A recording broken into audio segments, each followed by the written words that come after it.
selamat sore pemirsa. Apa kabar pemirsa TVR Parlemen dimanapun Anda berada? Berjumpa lagi dalam program TVR 17 bersama saya, Diva Rizka.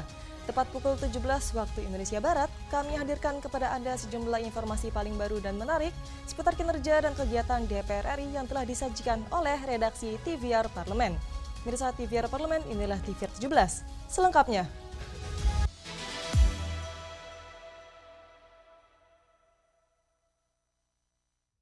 Anggota DPR RI periode 2024-2029 yaitu Dede Yusuf Macan Effendi menilai pentingnya penegakan amanat konstitusi pendidikan demi kemajuan pendidikan nasional yang faktanya kini masih menjadi isu krusial di Indonesia.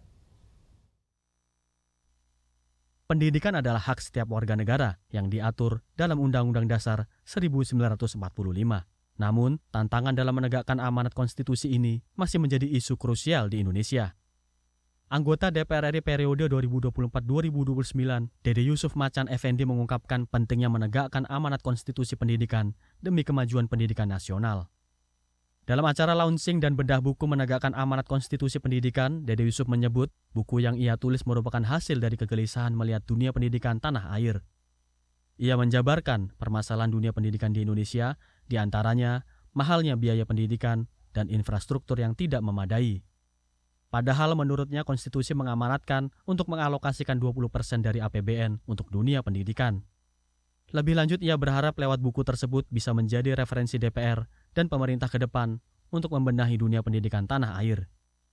Sepakat, Dikdasmen dengan perguruan tinggi itu harus dipisah. Pendidikan dasar menengah itu kan sekarang kewenangannya sudah ada di daerah.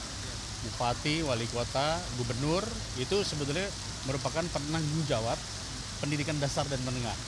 Ya. Namun pada realitanya selalu dikembalikan ke pusat. Dan akhirnya pusat seolah-olah seperti kayak harus mengurusi banyak hal, pada tadi pembagian kewenangan sudah terbagi dan anggarannya pun 50% turun ke daerah. Nah oleh karena itu mestinya kalau Kementerian Dikdasmennya itu fokusnya adalah melakukan koordinasi, masalah kurikulum, termasuk juga akses dan mutu kualitas pendidikan, gaji-gaji guru, maka urusan infrastruktur, urusan lain-lain itu harusnya udah harus diselesai di daerah. Fitian dan Kiki, TVR Parlemen melaporkan. Arsip Nasional Republik Indonesia meminta bagian arsip DPR RI untuk memediasi perwakilan arsip dari negara Korea Selatan, Laos, Vietnam, Timur Leste, Kamboja, dan juga Filipina guna memberikan keterangan terkait bagaimana pengarsipan data negara karena DPR RI mendapatkan penghargaan nomor 1 dari pengawasan kearsipan. Arsip Nasional Republik Indonesia atau ANRI meminta bagian arsip DPR RI memediasi perwakilan arsip dari negara Korea Selatan, Laos, Vietnam, Timur Leste, Kamboja, dan Filipina untuk memberikan keterangan terkait bagaimana pengarsipan data negara karena DPR RI mendapatkan penghargaan nomor 1 dari pengawasan kearsipan. Kepala Bagian Arsip DPR RI Selu Hidayat mengatakan kegiatan yang bersifat positif di bidang kearsipan akan terus dikembangkan, sehingga data kenegaraan dapat terjaga dari segi kualitas dan kuantitas. Lebih dari itu, wawasan dalam pengarsipan dapat bertambah dengan adanya pembelajaran dari negara lain. Ini adalah kegiatan yang sangat positif. Kita akan terus berkomunikasi dan akan terus dikembangkan karena ini juga akan menambah wawasan kami tentang kearsipan dan tentunya tentang teknologi digital kearsipan yang harus kita kembangkan ke depannya. Ini adalah perdana, artinya justru mereka coba belajar ke kami dan di dalam perjalanan nanti tentunya akan kami buka komunikasi untuk sharing session terkait teknologi yang mereka punya, teknologi yang kita punya, terkait prosedur convert dari konvensional ke digital. Tentunya masing-masing juga punya pengalaman dan teknologi yang harus kita pelajari bersama. Selu Hidayat juga berharap adanya sinergi dengan negara lain untuk sharing pengalaman dalam pengarsipan di negara masing-masing, sehingga memberikan dampak kemajuan khususnya dalam arsip digitalisasi. Bani dan Ridwan, TVR Parlemen melaporkan. Badan Keahlian Sekjen DPR RI menggelar Lokakarya terkait pedoman partisipasi publik dalam penyusunan naskah akademik dan undang-undang, sekaligus menekankan pentingnya partisipasi publik dalam penyusunan naskah akademik. Badan Keahlian Sekjen DPR RI menggelar Lokakarya terkait pedoman partisipasi publik dalam penyusunan naskah akademik dan penyusunan undang-undang. Pada kesempatan ini, Kepala Badan Keahlian Innocentius Samsul menekankan pentingnya meaningful participation atau partisipasi publik dalam penyusunan naskah akademik. Pasalnya, keterlibatan publik merupakan pondasi utama yang menguatkan sebuah perundang-undangan. Kurangnya partisipasi publik dapat membuat sebuah undang-undang dapat dibatalkan melalui judicial review Mahkamah Konstitusi. Oleh karenanya, seminar tentang pedoman partisipasi publik ini sangat penting dalam rangka mempersiapkan penyusunan naskah akademik undang-undang di periode baru. Penyusunan pedoman meaningful public participation ya. Dan pedoman ini penting karena meaningful public participation ini sudah menjadi batu uji di Mahkamah Konstitusi. Kalau suatu undang-undang itu dinilai kurang memenuhi partisipasi publik atau partisipasi masyarakat, maka itu bisa dibatalkan secara itu namanya judicial review secara formal. Nah, itu yang kita coba bangun agar betul-betul apa yang menjadi persyaratan meaningful public participation bisa terpenuhi oleh setiap penyusunan RU, naskah akademik, dan pembahasannya di DPR. Lebih lanjut, Innocentius Samsul menyampaikan bahwa penyusunan naskah akademik DPR RI kini tengah fokus pada beberapa rancangan undang-undang yang di-carry over dari periode sebelumnya. Utamanya rancangan undang-undang yang sudah ada surat presiden dan daftar inventarisasi masalah. Julian, TVR Parlemen melaporkan. Pemirsa, berdasarkan data Kementerian Pemberdayaan Perempuan dan Perlindungan Anak, jumlah kasus kekerasan terhadap anak pada tahun 2024 mencapai hampir 20.000 kasus, yang paling banyak terjadi di rentang usia 13 hingga 17 tahun. Kami hadirkan informasinya saat lagi, tetaplah di TVR 17.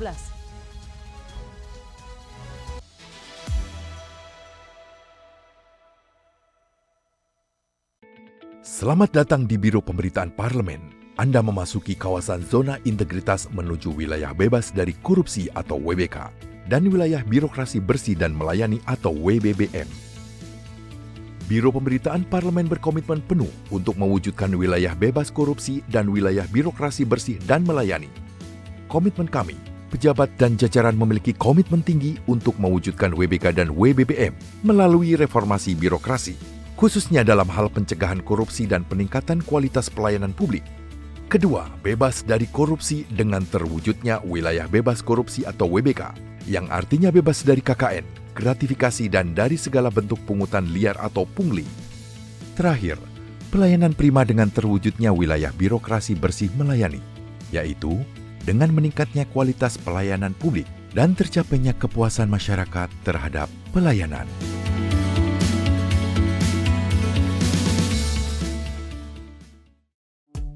DPR RI memiliki fungsi diplomasi dalam menjalankan politik luar negeri sesuai dengan pasal 116 Undang-Undang MD3. Kontribusi aktif BKSAP DPR RI memainkan peranan penting dalam memenangkan persaingan global melalui IPU, IPA, IPPF, AIPA, dan PUIK. BKSAP memiliki komitmen yang tinggi dalam krisis kemanusiaan dunia. Fungsi diplomasi dijalankan untuk mendukung upaya pemerintah dalam melaksanakan politik luar negeri.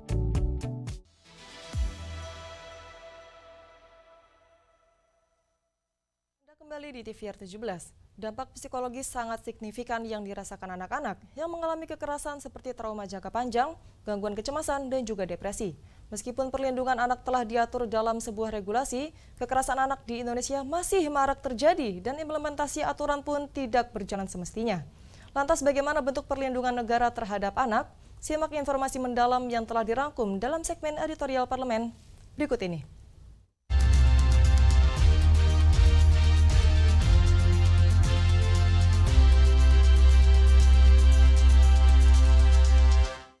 Kekerasan terhadap anak merupakan isu krusial yang berkaitan dengan rasa kemanusiaan dan keadilan.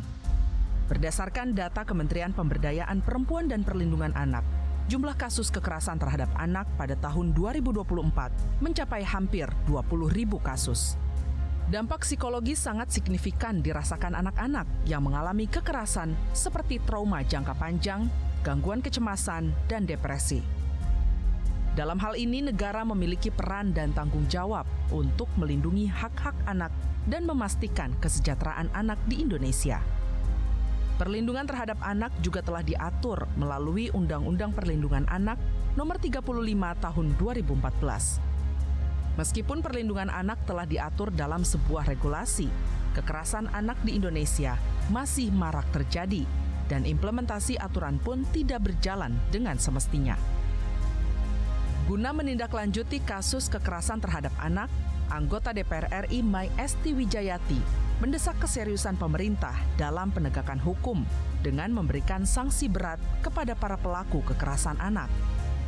Pelaku penganiayaan terhadap anak dapat dijerat dengan hukuman sesuai Undang-Undang Perlindungan Anak, yakni pidana penjara maksimal 5 tahun dan atau denda hingga 100 juta rupiah.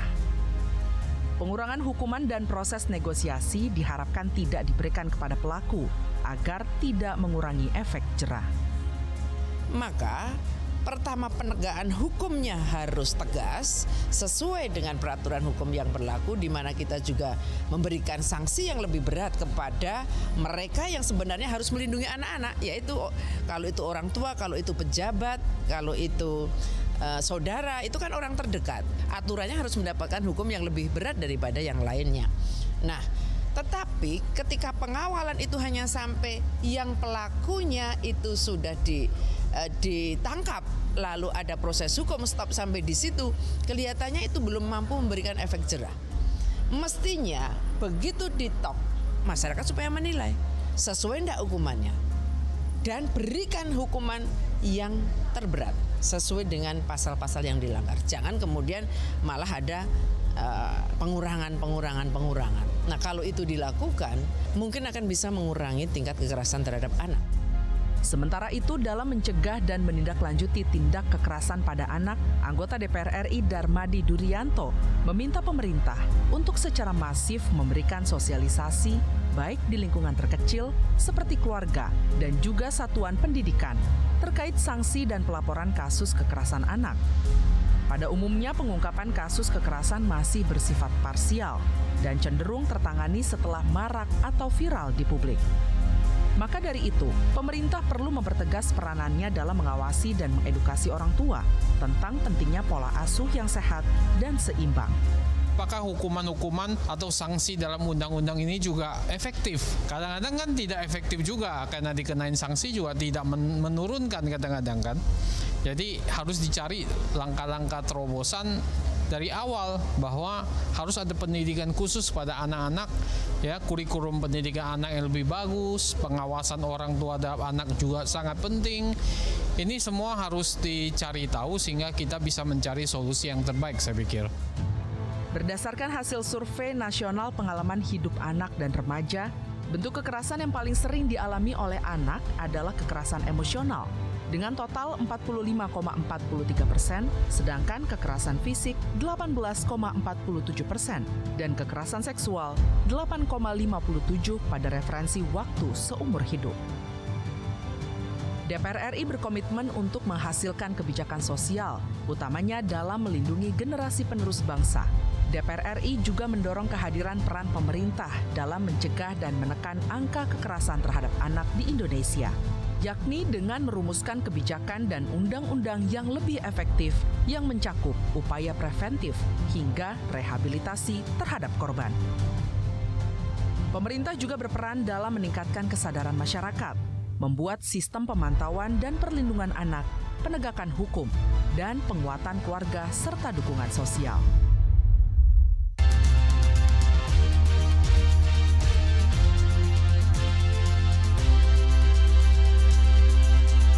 Menanggapi masuknya varian cacar monyet di Asia Tenggara menjadi kewaspadaan sendiri bagi Indonesia, DPR RI mendorong pemerintah untuk lebih meningkatkan pengetatan terhadap semua pintu masuk wilayah Indonesia. Selain itu, pemberian vaksin dan pola hidup sehat juga perlu disosialisasikan lebih lanjut. Informasi selengkapnya jangan kemana-mana, tetaplah di TVR 17.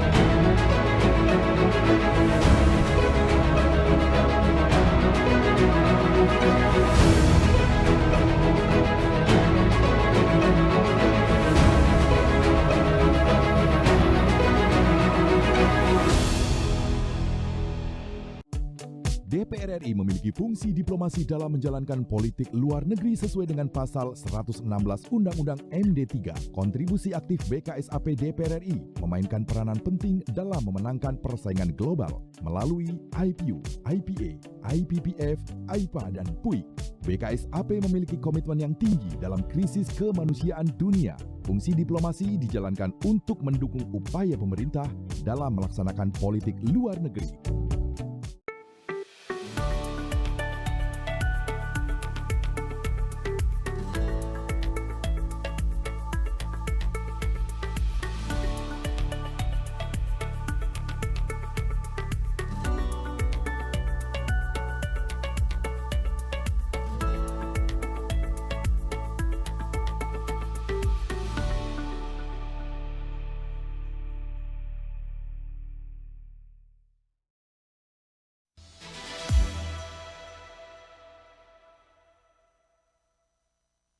TVR 17, pemerintah meminta untuk lebih bisa memitigasi kebutuhan vaksin terhadap kelompok beresiko terhadap cacar monyet.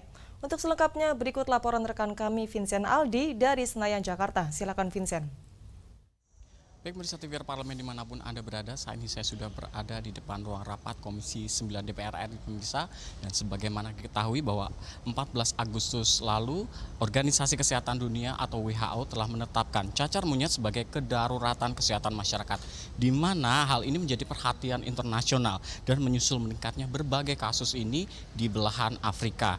Dan saat ini cacar monyet juga semakin mewabah di ASEAN, pemirsa, dan Indonesia sebagai titik lalu lintas kawasan Asia dan Pasifik juga harus mengambil langkah cepat dan responsif terhadap kasus ini. Dan meskipun cacar monyet varian 2A telah dinyatakan sembuh di Indonesia, bagaimana kesiapan dan sarana prasarana juga yang telah disiapkan pemerintah? Kita akan bahas dengan salah satu anggota DPR RI, yaitu Ibu Neti Prasetyani Heriawan dari fraksi PKS. Bu, bagaimana Komisi 9 melihat antisipasi yang telah dilakukan pemerintah? Ya, beberapa waktu yang lalu kita sudah menyelenggarakan rapat kerja bersama Menteri Kesehatan Republik Indonesia dan secara khusus mengangkat Mpox atau cacar monyet ini. Dan dalam rapat tersebut disampaikan memang ada data secara akumulatif kurang lebih 80 kasus ya sejak tahun 2022 sampai 2024. Dan tentu saja ini menjadi perhatian bagi kita semua maupun pihak pemerintah yang diwakili oleh Kementerian Kesehatan. Yang pertama, kita memberikan catatan agar pemerintah bisa berkoordinasi dengan kementerian lembaga terkait mengenai perhatian terhadap pintu-pintu perbatasan seperti bandara, kemudian tempat keluar masuknya warga, baik warga domestik, warga Indonesia maupun warga negara asing yang memang tidak dapat kita cegah, tidak bisa kita hindarkan, pasti akan ada proses migrasi ya, baik masuk maupun keluar. Nah, tentu saja yang kedua, kita juga minta kepada pemerintah untuk melakukan sebuah surveillance, pengawasan dan juga pengamatan sehingga dengan mudah nantinya kita akan bisa melakukan lokalisasi di mana kasus cacar monyet ini terjadi. Nah, yang berikutnya kita juga meminta agar pemerintah melakukan kesiapsiagaan, menyiagakan fasilitas kesehatan beserta SDM kesehatan baik dokter, perawat maupun para penyuluh agar melakukan edukasi secara masif kepada masyarakat, karena bagaimanapun upaya pencegahan jauh lebih baik daripada mengobati. Dan yang keempat, pemerintah secara khusus juga menyebutkan waktu itu dikatakan kita akan memberikan perhatian khusus kepada kelompok berisiko yang memang kita sudah sama-sama pahami cacar monyet ini justru banyak kejadiannya di kalangan tertentu dengan orientasi seksual tertentu. Nah, oleh karena itu kita harus menggencarkan sosialisasi kepada masyarakat, khususnya keluarga-keluarga Indonesia, agar anak-anak kita, remaja kita, anggota masyarakat kita tercegah dari perilaku yang memang berisiko ya terhadap paparan atau kejadian cacar monyet tersebut. Dan terakhir, kita juga mengingatkan pada pemerintah sebelum ini menjadi sebuah lonjakan kasus yang besar, maka pemerintah juga sudah mulai harus memitigasi kebutuhan vaksin atau kebutuhan vaksin yang memang harus disediakan pada kelompok-kelompok berisiko yang harus kita bantu dengan vaksinasi, seperti itu. Oke, Bu. Tadi kan terkait kesiapan dari pemerintah. Lantas bagaimana dari DPR sendiri memberikan pesan untuk kita masyarakat mandiri untuk mengantisipasinya, Bu? Yang disampaikan dalam raker beberapa waktu yang lalu bahwa pemerintah dengan berbagai pendamping lapangannya, kemudian juga petugas lini lapangannya, mulai dari tingkat kota kabupaten sampai kemudian yang paling sering berhubungan dengan masyarakat yaitu para penyuluh begitu, kemudian juga SDM kesehatan yang banyak ditugaskan bekerja di tengah masyarakat baik di puskesmas maupun perawat komunitas. Kita minta agar mulai berbicara tentang aspek hulu ya. Jadi kalau kita bicara aspek hilir, tentu kita bicara fasilitas kesehatan, berapa banyak puskesmas, berapa banyak rumah sakit yang sudah menyiapkan penanganan khusus bagi kasus-kasus cacar monyet misalnya. Tapi kita juga meminta agar pemerintah mulai berbicara sektor atau titik hulu, yaitu bagaimana upaya pencegahan itu dimulai dari pola pengasuhan yang benar dan tepat di keluarga. Ada pengawasan, ada pembiasaan yang baik, kemudian ada penanaman nilai sehingga masyarakat hari ini lebih aware terhadap apa yang kemudian dilakukan oleh anaknya di luar rumah, apa yang dilakukan oleh remaja-remaja kita di berbagai lingkungan baik organisasi maupun lingkungan yang bersifat profesional. Berarti juga dibutuhkan sosialisasi nantinya, Bu, ke masyarakat. Iya, tentu kita juga meminta kemarin kepada pemerintah agar melawan disinformasi, misinformasi maupun hoax, berita yang tidak benar yang beredar di kalangan masyarakat dengan melibatkan kementerian lembaga lainnya, dalam hal ini adalah Kementerian Komunikasi dan Informatika. Bahwa kita punya berbagai bentuk platform media termasuk media milik pemerintah yang berskala nasional. Kita berharap media berskala nasional ini juga dibekali ya dengan konten-konten yang bisa mempercepat ya proses sosialisasi dan edukasi kepada masyarakat. Seperti itu. Terima kasih banyak Ibu atas waktunya. Selamat bertugas kembali, Bu. Terima kasih, sukses. Ya, Bu. Baik pemirsa, demikianlah wawancara saya dengan salah satu anggota DPR RI, Ibu Neti, di mana DPR meminta agar pemerintah berkoordinasi dalam pengetatan pintu-pintu masuk baik bagi warga lokal maupun juga warga negara asing, dan juga menuntut pemerintah untuk mensosialisasikan dari antisipasi mandiri. Demikian pemirsa, terima kasih atas perhatian Anda dan saya kembalikan ke rekan saya di studio. Selanjutnya pemirsa, apa saja yang menjadi sorotan di media online nasional hari ini? Usai jeda, tetaplah di TVR 17.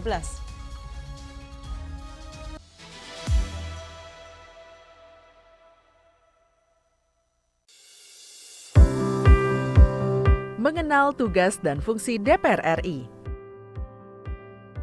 Dewan Perwakilan Rakyat atau DPR adalah lembaga negara yang mewakili aspirasi rakyat. Kehadiran DPR RI merupakan salah satu bukti bahwa Indonesia merupakan negara demokrasi. Sebagai salah satu lembaga perwakilan rakyat, apa saja tugas dan fungsi yang diemban DPR RI? Berdasarkan pasal 20A ayat 1 Undang-Undang Dasar 1945, DPR memiliki 3 fungsi, yakni fungsi legislasi, anggaran, dan pengawasan. Tugas dan wewenang DPR berbeda untuk setiap fungsinya. Yang pertama, fungsi legislasi. Menyusun program legislasi nasional atau prolegnas, menyusun dan membahas rancangan undang-undang, menerima rancangan undang-undang yang diajukan oleh DPD, membahas rancangan undang-undang yang diusulkan oleh Presiden ataupun DPD, menetapkan undang-undang bersama dengan Presiden, menyetujui atau tidak menyetujui peraturan pemerintah pengganti undang-undang yang diajukan oleh Presiden untuk ditetapkan menjadi undang-undang. Yang kedua, fungsi anggaran. Memberikan persetujuan atas rancangan undang-undang tentang APBN yang diajukan oleh Presiden. Memberikan persetujuan terhadap pemindahtanganan aset negara maupun terhadap perjanjian yang berdampak luas bagi kehidupan rakyat yang terkait dengan beban keuangan negara. Menindaklanjuti hasil pemeriksaan atas pengelolaan dan tanggung jawab keuangan negara yang disampaikan oleh BPK. Memperhatikan pertimbangan DPD atas rancangan undang-undang tentang APBN dan rancangan undang-undang terkait pajak, pendidikan, dan agama. Yang ketiga, fungsi pengawasan. Fungsi pengawasan, DPR bertugas melakukan pengawasan terhadap pelaksanaan Undang-Undang APBN dan kebijakan pemerintah, serta membahas dan menindaklanjuti hasil pengawasan yang disampaikan oleh DPD. Demikian penjelasan tentang tugas dan fungsi DPR menurut Undang-Undang. Informasi ini dipersembahkan oleh TV dan Radio Parlemen, Biro Pemberitaan Parlemen, dan Sekretariat Jenderal DPR RI.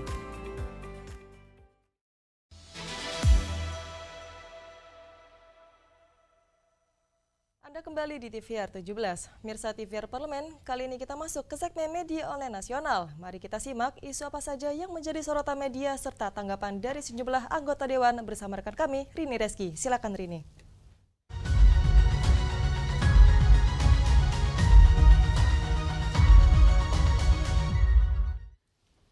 Baik, terima kasih rekan Diva dan pemirsa, selamat sore. Kita masuk ke berita pertama tentunya yang menjadi headline di media online pada hari ini mengenai DPR RI yang menilai digitalisasi pilkada, tingkatkan akurasi data pemilih. Kita lihat pemirsa di layar kaca. Di sini, anggota DPR RI yaitu Abdul Haris Al-Masyari menilai digitalisasi administrasi pemilihan kepala daerah 2024 dapat meningkatkan akurasi data pemilih dengan mengurangi keberulangan data. Tentunya sebagaimana diketahui nih pemirsa, pada rapat dengar pendapat 25 September lalu, Komisi 2 DPR RI bersama dengan Kementerian Dalam Negeri, yaitu Komisi Pemilihan Umum Republik Indonesia, Badan Pengawas Pemilu Republik Indonesia, dan juga Dewan Kehormatan Penyelenggaraan Pemilu telah menyetujui rancangan peraturan KPU dengan pemakaian Sistem Informasi Rekapitulasi atau SIREKAP di Pilkada 2024. Tentunya terkait hal ini, Ketua Divisi Teknis Penyelenggaraan KPU Republik Indonesia yaitu Idham Holik juga menegaskan bahwa KPU bersama pengembang sudah melakukan perbaikan yang sangat signifikan dari sisi sistem komputasi dan juga simulasi pemakaman, maksud kami di sini simulasi pemakaian SIREKAP telah dilakukan di 2 tempat, yakni Kota Depok, Jawa Barat dan juga Kabupaten Maros, Sulawesi Selatan. Kita beralih ke berita selanjutnya pemirsa yang juga menjadi headline di media online yaitu mengenai DPR RI akan membentuk badan aspirasi wadah bagi korban mafia tanah hingga pinjol. Kita lihat kembali di layar kaca.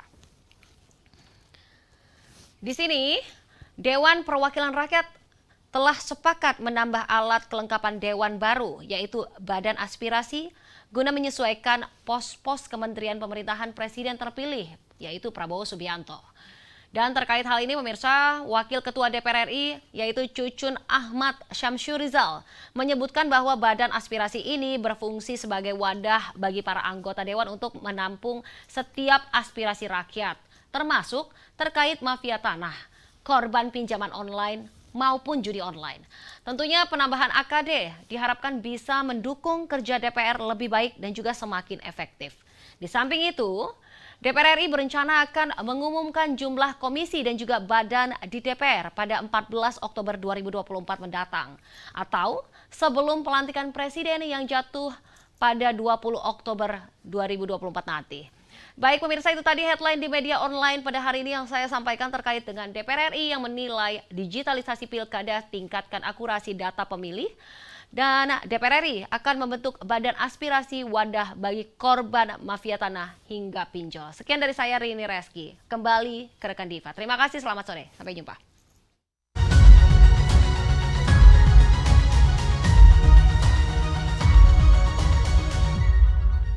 Baik, terima kasih rekan Rini yang telah menyampaikan sejumlah update sorotan dari media online nasional hari ini. Mirsa TVR Parlemen segmen media online tadi sekaligus menutup program TVR 17 edisi sore hari ini. Saya Diva Rizka beserta seluruh kru TVR Parlemen yang bertugas mengucapkan terima kasih dan pamit undur diri dari hadapan Anda. TVR Parlemen, referensi Indonesia.